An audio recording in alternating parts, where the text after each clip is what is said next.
Good morning, good day. Welcome to this joint IMF and Carnegie Africa discussion on how African countries can navigate the turbulent global economy. My name is Zainab Usman. I am the director of the Africa program at the Carnegie Endowment for International Peace here in Washington, D.C. I have here with me today Abebe Aemro Selassie, the director of the Africa department at the IMF. Good day, Abebe. Thank you, Zainab. How are you? I'm fine, thank you. So we are doing this event because we believe the discussion is very timely given all that is happening across the global economy. And for us at the Carnegie Endowment's Africa program, we focus on the economic, the political, and the transnational issues that are shaping the African continent today, and that will have relevance for the continent's future. A key objective of our work is to shape global discourse and policy on Africa towards outcomes that advance prosperity and stability. And as we know, African economies are still recovering from the slowdown caused by the COVID-19 pandemic, and they are still, again, at risk of destabilization. Russia's invasion of Ukraine, low COVID-19 vaccination rates, changing weather patterns, and a global economic downturn all present significant challenges and risks for African economies. Policymakers in African countries are constrained by much smaller fiscal space and rising debt in any efforts that they are making to position their economies on a path of sustainable economic recovery.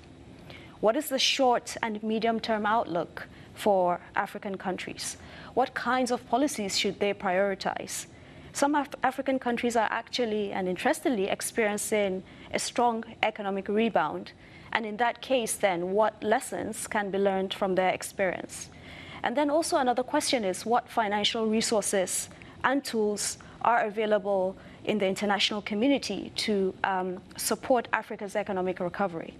In fact, a question then is, are these tools and resources even available?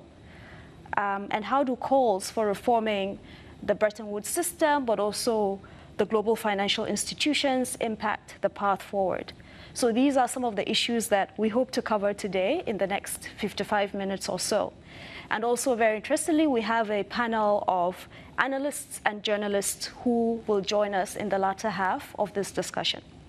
So, Abe, I think the first question I have is really that when we look at this year's Regional Economic Outlook produced by your office, it gives us a very sobering picture of Africa's immediate prospects and the outlook for the region's medium-term recovery.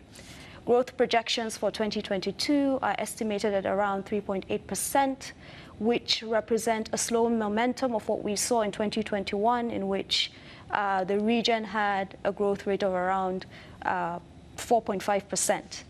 So can you tell us more about what is actually behind these aggregate numbers? And how does Africa's performance compare with other regions of the world, whether Latin America and the Caribbean, or the Middle East, or South Asia, or Eastern Europe? Thank you, Zainab. I think you touched on a very important point, which is the aggregate picture. As always in sub-Saharan Africa in particular, but the continent more generally, there is quite a lot of heterogeneity of circumstances.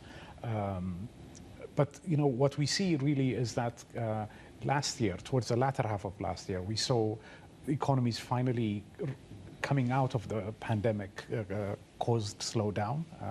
So growth accelerated. We were expecting growth to be of the order of around 4%. It actually turned out to be closer to 4.5%.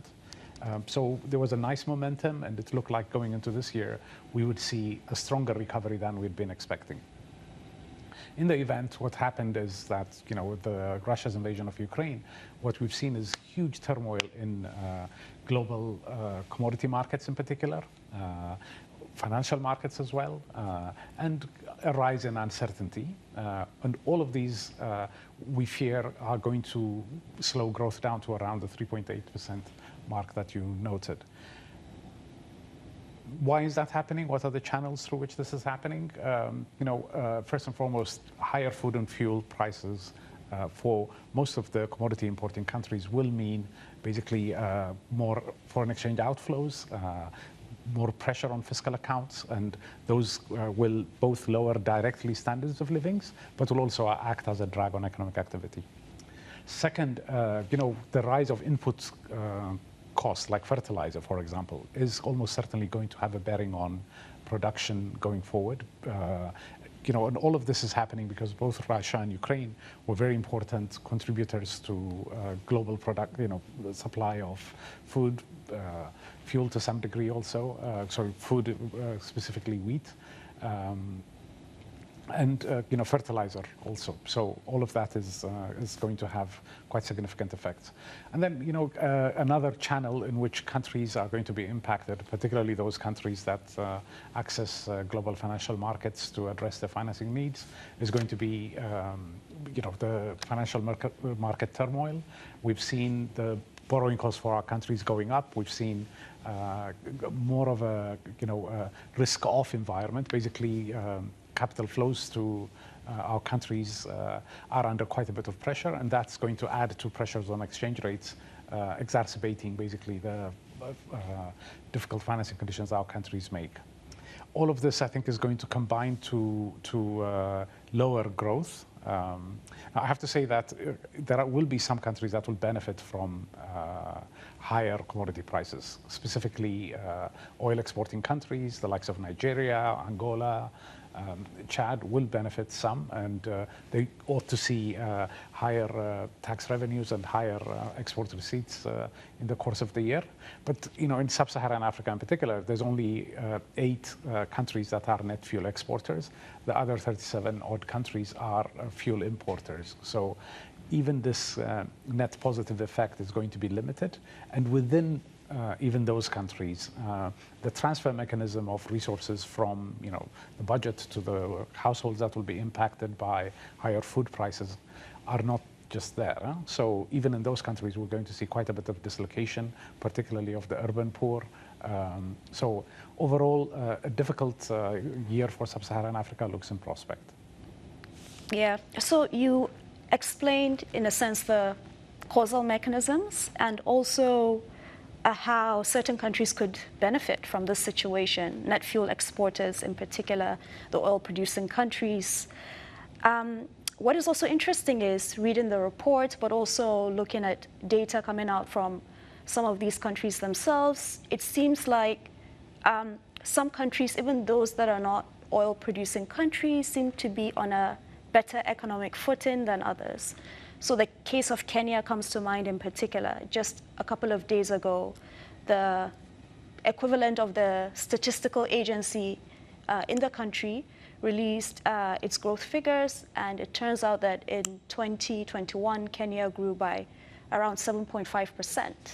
And even in the Regional Economic Outlook as well, certain countries like the Republic of Benin, Cote d'Ivoire, Ethiopia, Rwanda, and a few others like that experienced significantly strong growth in 2021, and they seem to be poised to record significant growth in 2022. So again, kind of my question here is, what is driving this strong performance in some countries, even those that are not oil exporters?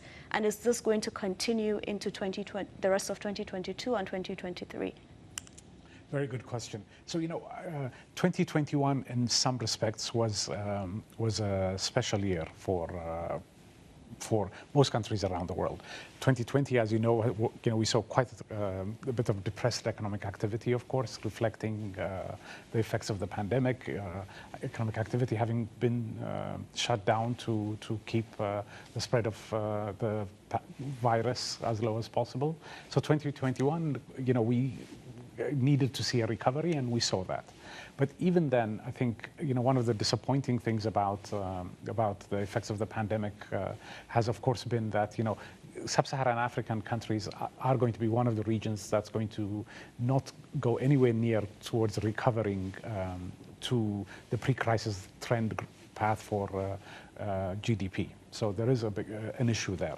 That said, I mean, within that setting, we do see quite a few countries growing some, so the likes of Kenya, Rwanda, Benin, those are all countries with a more diverse economic structure.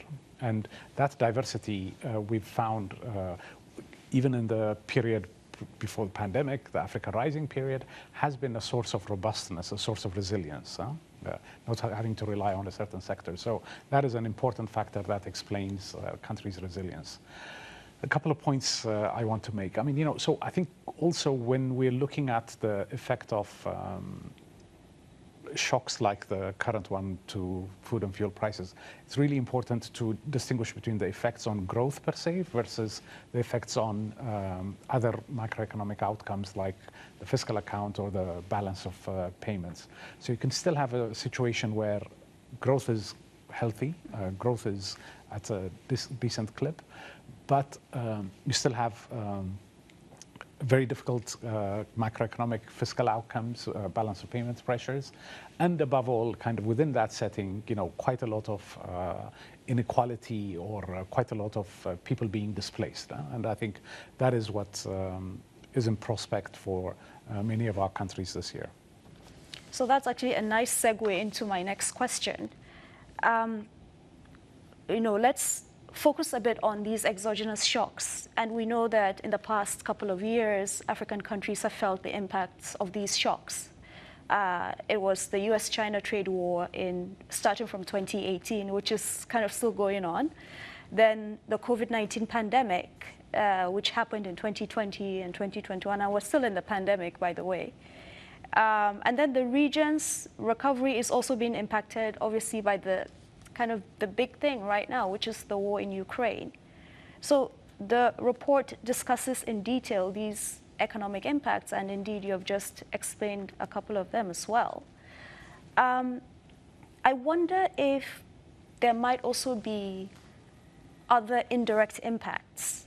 So specifically, could Africa's financial and payment systems be affected by the spillover impacts of the war, specifically the economic and financial sanctions imposed on Russia? That's a very good question. Africa's financial and trade links, with the exception of areas like imports of wheat, fertilizer, with both Russia and Ukraine, have been limited. Now, that's not always true for all countries, and there are some countries where the links are a bit deeper. So, mining companies, for example, that are owned by Russian entities and the like. But by and large, I think the trade and financial links are not as deep, and so the direct effect of sanctions, I think, will be limited. But I mean, it's more the indirect links, as you mentioned, also that are going to be more problematic. Quite a lot of a lion's share of wheat imports of African countries comes from Ukraine and Russia. So that's a direct channel through which countries in our region will be impacted. Moreover, the taking out of the market of Russian oil and gas, of course, has raised the price of oil and gas. So that's yet another channel through which our countries will be impacted. And as you rightly said, I mean, it's really important that all of these shocks are being layered on top of really brutal hit that the pandemic impacted on our countries, the scarring on output I mentioned earlier, but also on a lot of other very important, human development indicators, education outcomes, health outcomes, and have all been brutal. And of course, heart-wrenchingly, poverty has also gone up quite a bit in the last couple of years. So conditions really, living conditions, economic conditions were really very problematic, and this shock is going to be layered on top of that. So I don't know whether you want to consider that as a direct or indirect effect, but really, this is the last thing our countries needed. Yeah. I mean, of course, the global economy more generally, but particularly our countries, given the low resilience, particularly at this moment. Yeah. Okay. So now let's talk about solutions, and the report itself outlines 3 categories of policy priorities. The first is balancing inflation versus growth.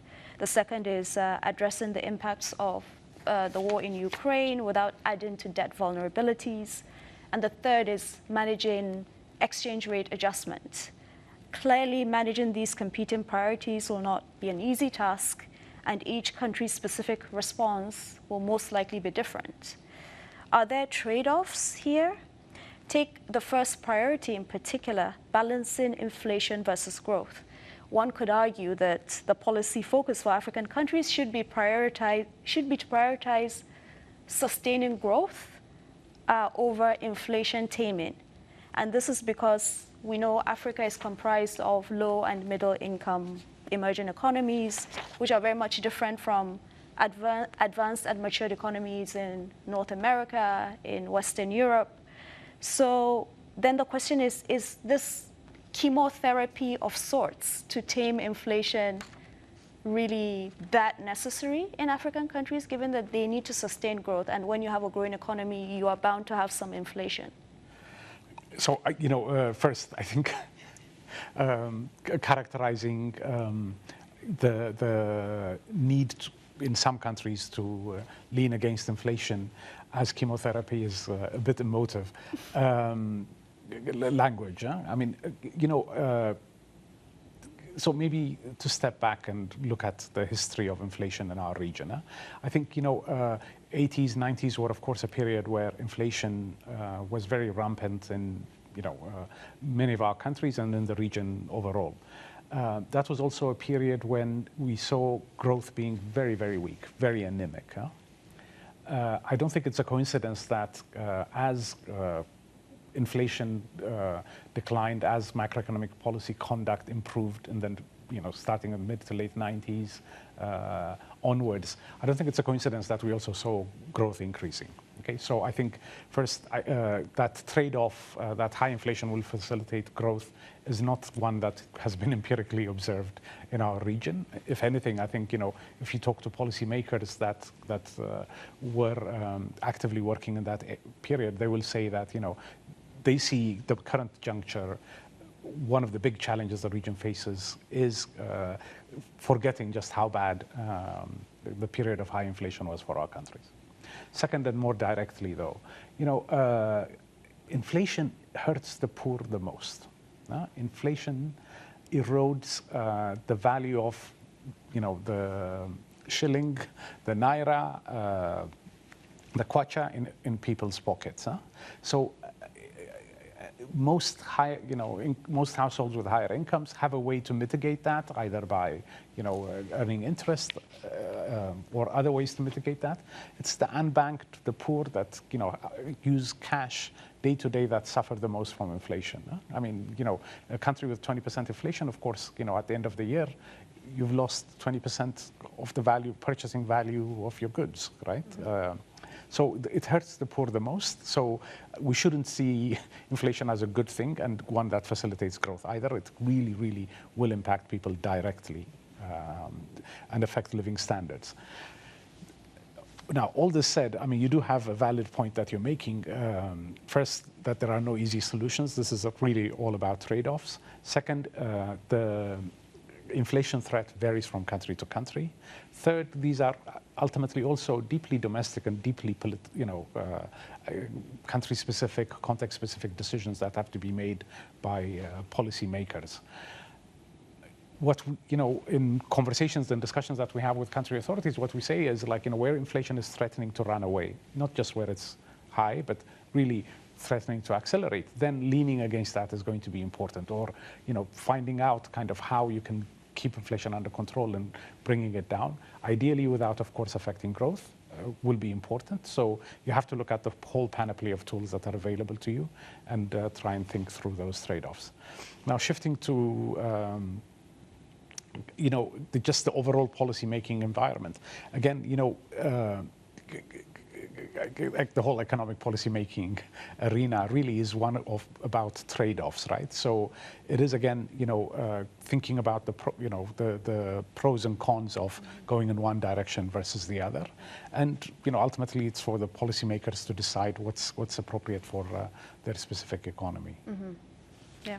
Okay. Very, very interesting. Of course, it's going to vary by country, as you mentioned, rightly so. And yeah, the policymakers have a lot on their hands to deal with. Now I want to turn to our panelists, and we have a great lineup of policy analysts and journalists joining us today for this discussion. And I'm going to start by calling on, and I hope he's online, Naziru Monkailu, who has a question on rising food and fuel prices. So Naziru, if you could introduce yourself, the organization that you're with, and then your questions on commodity prices, food and fuel prices in particular. Thank you so much, Dr. Zainab. My name is Naziru Mikhail Abubakar. I'm the editor-in-chief of Daily newspaper, one of the largest and most state news outlets in Nigeria. My question is largely to do with the, it affects Nigeria, but also other countries in Africa that are having similar challenges. For example, you have countries like Nigeria who are battling with rising food and fuel prices.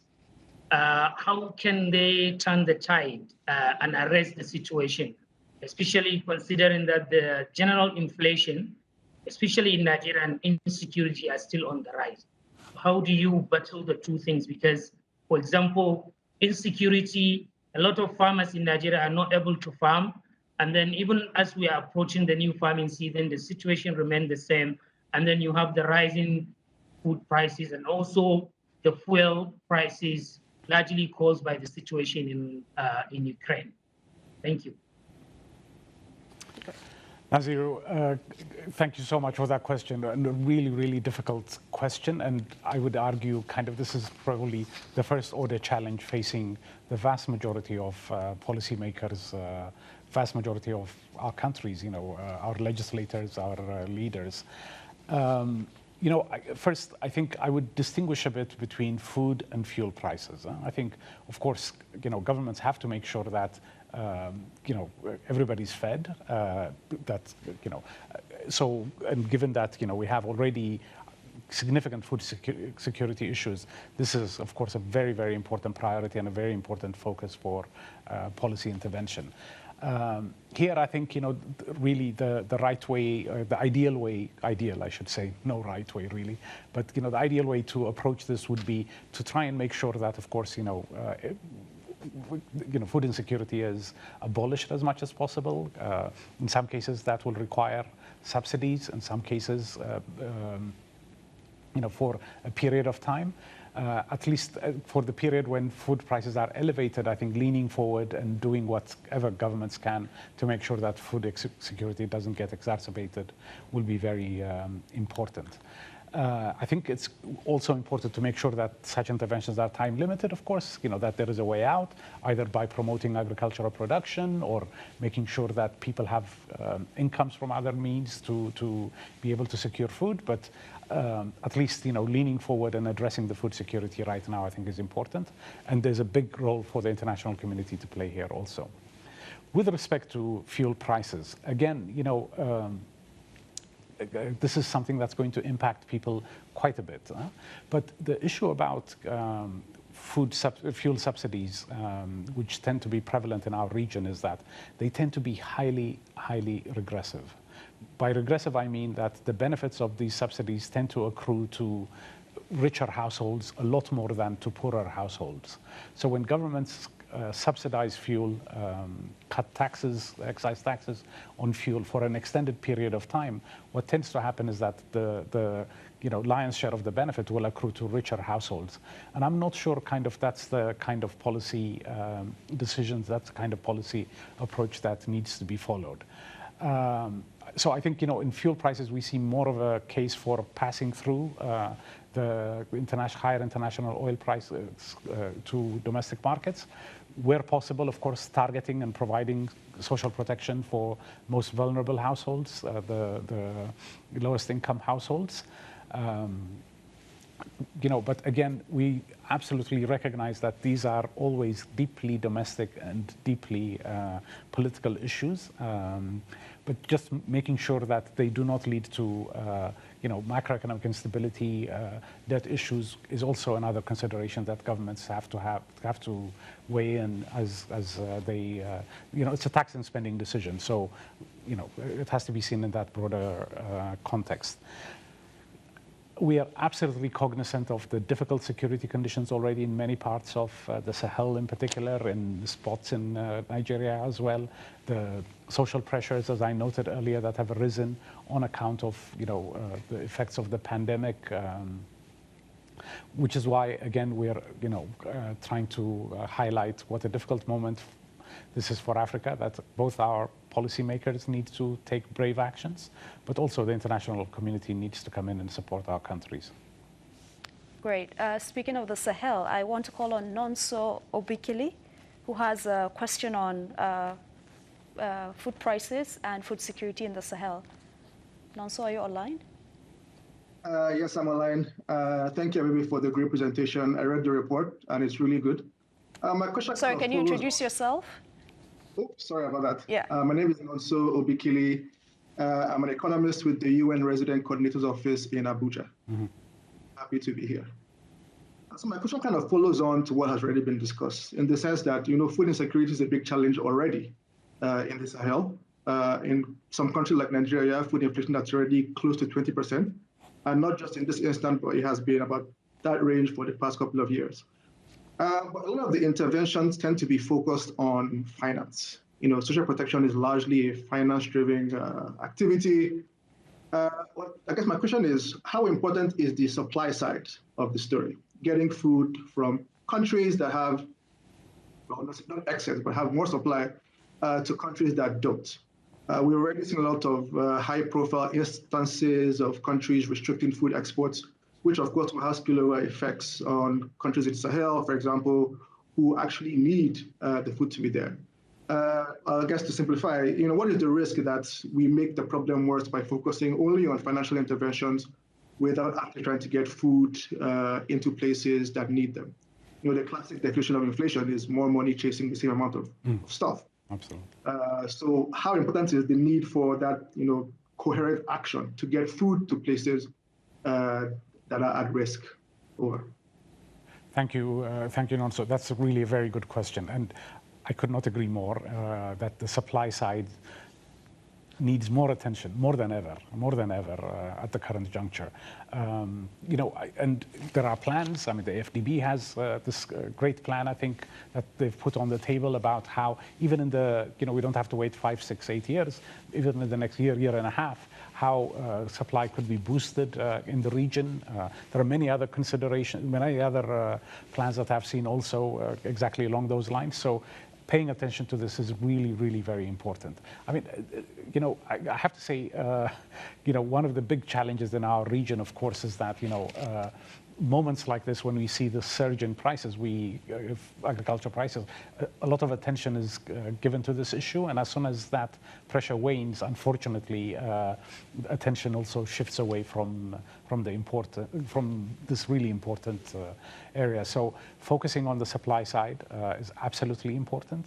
Also, the point you made about trade restrictions, how, while the pressures are understandable at an individual country level, when they're taken by a lot of countries, you have the well-being of all of our countries and the world in general being harmed is also another important point that needs to be borne in mind. So again, particularly in a world where we are trying to implement the AFCFTA, facilitate more flow of goods, of people, of services, the last thing we need in a moment like this is trade restrictions that will hamper the flow of goods from one country to the other, exacerbating food security in important neighboring countries. At the end of the day, this is going to spill back on other countries, of course, as people migrate. So again, working as a continent, as a region, really very, very important.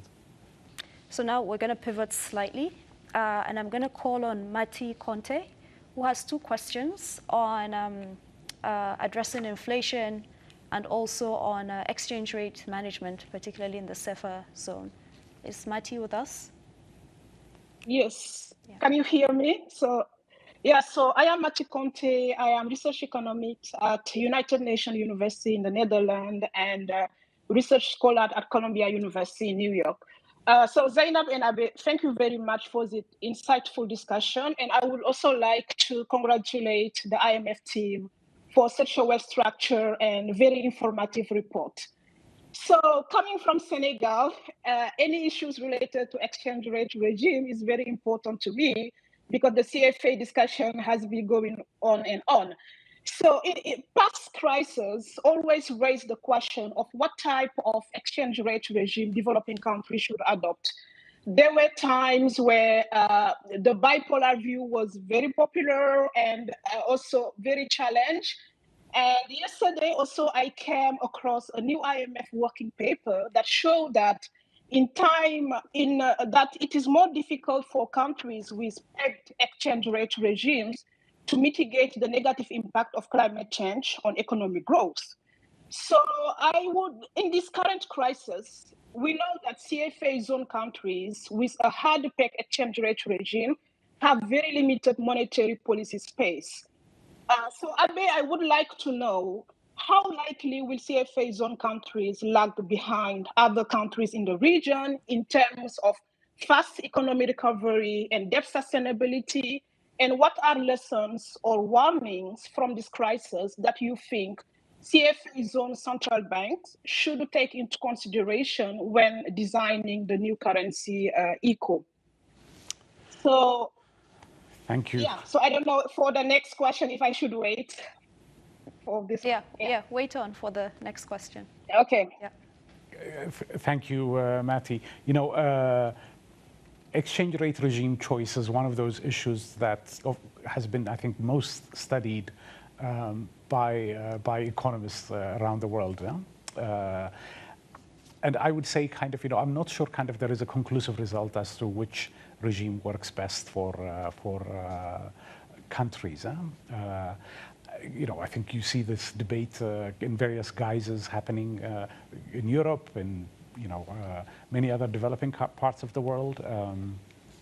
And I think from our vantage point here, the way we see it is that exchange rate regime choice is just one of many other policy choices that have to be made in order to engender strong, inclusive, and growth and structural transformation.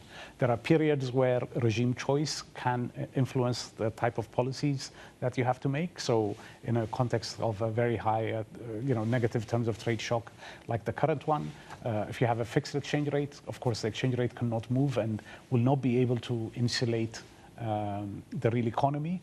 On the other hand, it will contain inflation for you, depending on whether, what the inflation rate is in of course, the region or country to which your currency is pegged. Specifically on the CFA franc zone and what kind of growth trade-off there has been. I think this has changed over the years. So there were periods when it seemed that having the peg raised the output cost a little bit relative to countries with flexible exchange rates. But then again, if you look at the last 7, 8, 9 years, overall, I think growth was quite robust in the CFA franc zone. Relative to other parts of the region. So, the growth, it didn't seem like there was a growth trade-off by having a peg. So again, I think my answer here is that, the peg, the regime choice is one out of a number of other instruments that have to be in place.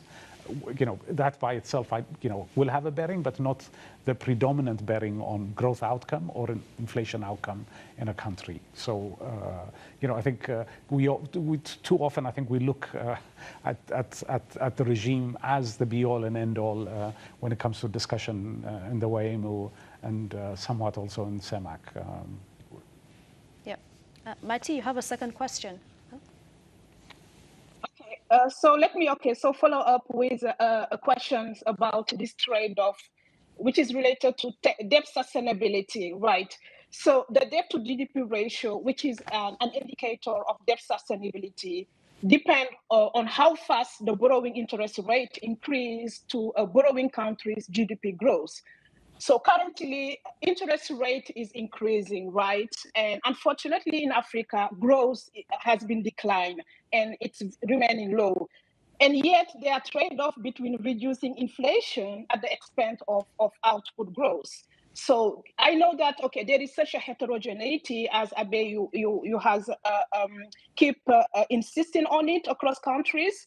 But I would be just curious if you could provide one or two examples of African countries that you think they should instead work toward increasing their output growth, and another example of country for which you think that the immediate action should be to reduce the imported inflation. Thanks. That's a bit of a difficult question in the following sense. I mean, I agree with you, inflation dynamics ultimately will depend on the size of the fiscal deficit, the borrowing cost, your growth rate, among other things. But the problem is, we cannot control the growth outcome. If only that were the case. If it was easy to raise growth, that would solve a lot of debt problems. Nor really, the interest rate either, because that depends on the weighted average cost of your debt stock. Going forward, there may be some impact that you can have, but really it's a given, right? Because typically if you have a deficit and you're borrowing outside, unless you're privy to a lot of grant financing or very concessional financing, which is not increasingly the case in our countries, it's really difficult to control R also. So, it goes back to really to address debt issues. In our view, I think there's a number of things that have to be done. I think first and foremost, why debt levels have become elevated and why debt vulnerability is a big issue even before the pandemic, and now of course an even bigger challenge for our countries, is fundamentally that over the last 15, 20 years, our countries have been investing quite a lot on infrastructure, on health and education. It has engendered quite a bit of growth, but tax revenue collections, the ability of governments to capture this rate of return on investment has not kept pace with the level of investment that we've seen in the past. So that is, I think, a very important factor, and going forward, it's something that we have to address. Second, on the spending side, also I think a lot more attention is needed to make sure that spending is as efficient as possible, is being directed to areas that are, with high return. I think this also is an issue that we have to pay heed to going forward to address debt issues. And then third, I want to say also is that, this balance between debt sustainability and addressing development financing has also for periods of time not been in line. So countries have been borrowing in difficult times, rightly. That's exactly the kind of response we want. But even when growth accelerates, have continued to borrow, have continued to sustain high deficits. So again, this also has to be reflected on to make sure that going forward we don't have debt sustainability problems. And so we're going to pivot slightly now to focus on the IMF's own tools and instruments for responding to these kinds of crises and for supporting countries around the world, including countries in Africa. And indeed, we've seen the IMF, to its credit, taking several creative measures to respond in the past couple of years. We've seen the SDR allocation or allocations last year in August. We've seen the Rapid as a credit facility, the Poverty Reduction and Growth Trust, and then now the new Resilience and Sustainability Trust. So I want to call on David McNair, who has a question actually on both the PGRT and the RST. David, are you with us? Are you online? Okay, he's not here. So I'll call now on Charlie Robertson, who also has a question kind of related to the SDRs and SDR recycling and reallocation. Charlie, are you online? I am. first just want to say thank you so much for putting all the right acronyms, because I was totally going to get that wrong. David, by the way, is online. I just think he was not unmuted there, so maybe he'll come in afterwards. Thank you so much for that presentation. Thank you again for the report. There was lots of really good stuff in it, as usual. The question I've got please is... introduce yourself. I mean, I know you and Abebe knows you, but for others. Renaissance Capital. So we're a frontier bank that looks a bit at South Asia as well as Africa and some other frontier markets. So I've been more concerned about this, the indebtedness problem since we've seen US yields shoot up. And, you know, I'm one of those economists that didn't forecast this. I didn't expect US Treasury yields to be going over 3%. I therefore had assumed that borrowing costs for lower income countries was going to stay low. And that was going to be in some ways very good, as long as the money was invested wisely, as you've mentioned. But we have got high yields. Sri Lanka's rolled over into a very damaging default. We've already had Lebanon go a couple of years ago, and we've got a few countries, as you know, that have asked for the common framework debt restructuring. I've seen Pakistan ask for an extra couple of $1 billion from the IMF. It feels to me the pressure on the IMF is going to build quite a lot over the next 12 to 18 months because of globally higher interest rates. And it's one of those where, as the months go by in Sri Lanka, it feels like the total bill is just going to get bigger and bigger. So I'm curious about, you've done such a good thing already with this SDR reallocation, but it doesn't feel like the numbers are quite as big as we hoped when Macron was first talking about this in early 2021. And also I'm aware that the RST is going to be quite a long payout period. I mean, maybe 10 years that the money gets lent out, or even longer. So I'm just wondering, is there a sense in the fund now that with US interest rates this high, that the fund's going to have to try and encourage those rich countries to give a bit more of a reallocation, and for that money to be ready to go quite soon, especially given that we've got China pulling back from its lending in the last full year figures I saw. So China's lending less. Europe's not yet picked up the baton, but if it might do in a few years' time. It feels like the IMF could be really important in the next year or two. And I just wondered if there's any chance of more of these rich countries being encouraged to give a bit more, and a bit more like they promised early last year. Great. Sorry, Abebe, before you address that, I want to bring in David, because I think his question is somewhat related, so we can address the two. David? Thank you, Zainab. Hopefully you can hear me now. Yes, we can hear you. Please introduce yourself. And so, my name is David McNair from the One Campaign, and I had similar to Troy's question. I had a question about, the SDR resources, and particularly, the way that they are linked to IMF programs. And we know that, both politically and in terms of the fiscal needs of countries, given these crises, some of the, conditions or kind of issues attached to the lending could be, potentially unattractive to countries. So given the context, I wonder, are you considering within the PRGT and the RST any flexibility around lending criteria that could make this financing more appealing and more responsive to the urgent crisis that we're facing? Thank you, David. Thank you, Charlie. So I think, first on the broader issue, recognizing that this is a very difficult moment for emerging and developing economies, notably those in Africa, we absolutely, of course, concur. We've been flagging this for several years now, that, vulnerabilities were rising, and shocks would only exacerbate this, in many instances. So we're very cognizant of that. Second, when the pandemic hit, of course, we, as Kristalina has been saying, we recognized that this was a crisis like no other, and had a response like none other in terms of the history of this institution. And frankly, I think we would hold our heads up high to any other international financial institution in terms of the provision of much needed resources to cushion the adverse effects that the pandemic has had, particularly in Africa.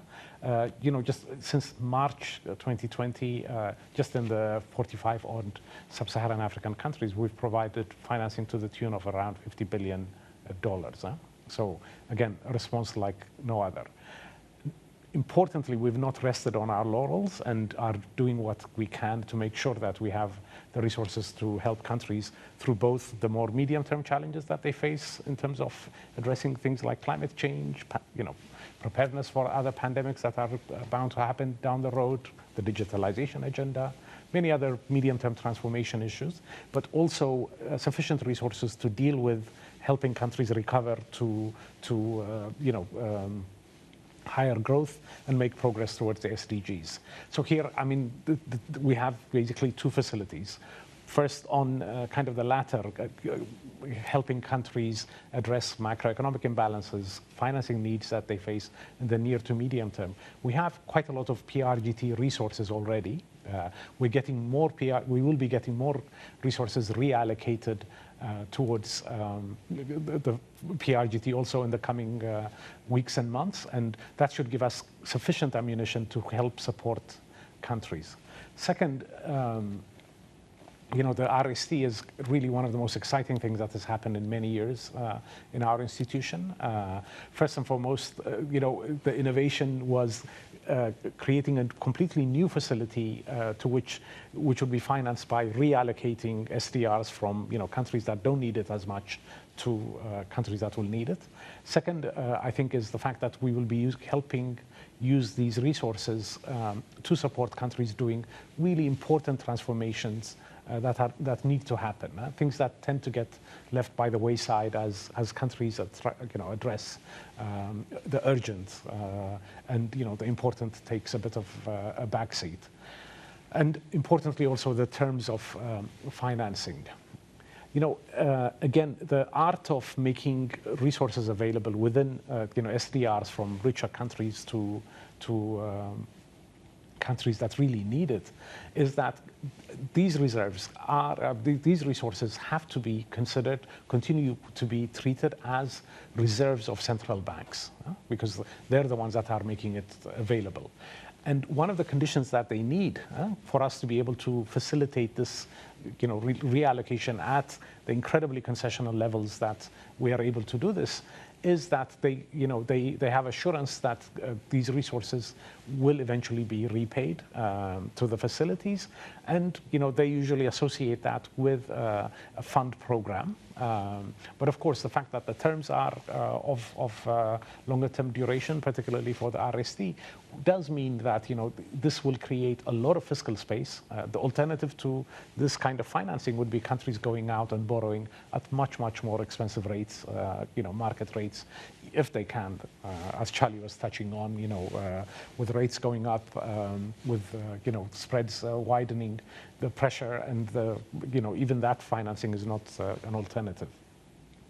So I think where we've landed really is, if you'd asked me a year ago or 2 years ago, is it possible to land here? I would have said very, very doubtful. So we've made huge progress. Is it perfect? No. But I think really that we can continue to make a lot of progress and provide a lot of support at this difficult juncture for countries. Great. So I want to call on Dennis Matanda, who has a question on with respect to smaller, younger countries like South Sudan. Dennis?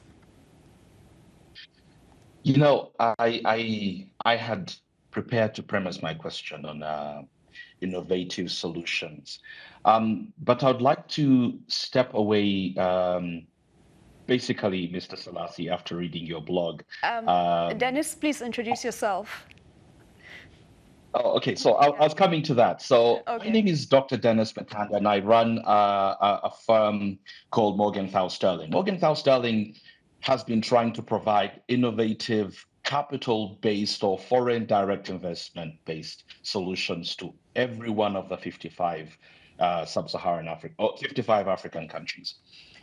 My challenge after reading your blog, Abe, is that there's not too much of a policy space for the African countries or to provide major solutions. So I was going to then ask you, what can we do about pragmatic things like special purpose vehicles to address things like infrastructure And then related to that, and this might be something that will complicate your response because it's probably not in your purview, but I just left South Sudan less than a few hours ago, and I have seen firsthand the stimulative effect of a developing economy like South Sudan. What about a country like Zimbabwe, which is facing debilitating sanctions? And to go back to something that you mentioned on inflation. Thank you. Thank you so much, Dennis. So a couple of thoughts. I mean, first, there is a lot of work that I think that can be done to facilitate more private investment, more equity type investment in infrastructure financing and in really other areas which governments have financing pressures. It's not easy. It requires quite a lot of diligence and hard work, but we do see quite a lot of scope for that. Again, I'm not saying this to suggest that private financing needs to replace public financing in really the core areas of government responsibility, but rather to supplement that and increase the provision of public goods and services. Just take the case of telecoms, for example. We've seen how much telecoms have revolutionized access for our people in our region. And I think in the vast majority of countries, of course, telephone services are being provided by the private sector. I think 15, 20 years ago, it would have been unimaginable, unthinkable that telecom services were being provided almost exclusively by the private sector, not just in our region, but really around the world also. So, I think not necessarily fully, but taking a leaf out of that in terms of what we can learn from why that was possible there, why we can't extend that to other services, I think is something that it behooves us to think about in the coming months and weeks to help address the financing deficit. Second, I think you raise a really important issue with respect to countries like Zimbabwe about both the homegrown, the internal difficulties, but also outside constraints. And I think the issue is at the end of the day, our countries, our people, we have a lot of agency in terms of the direction of travel.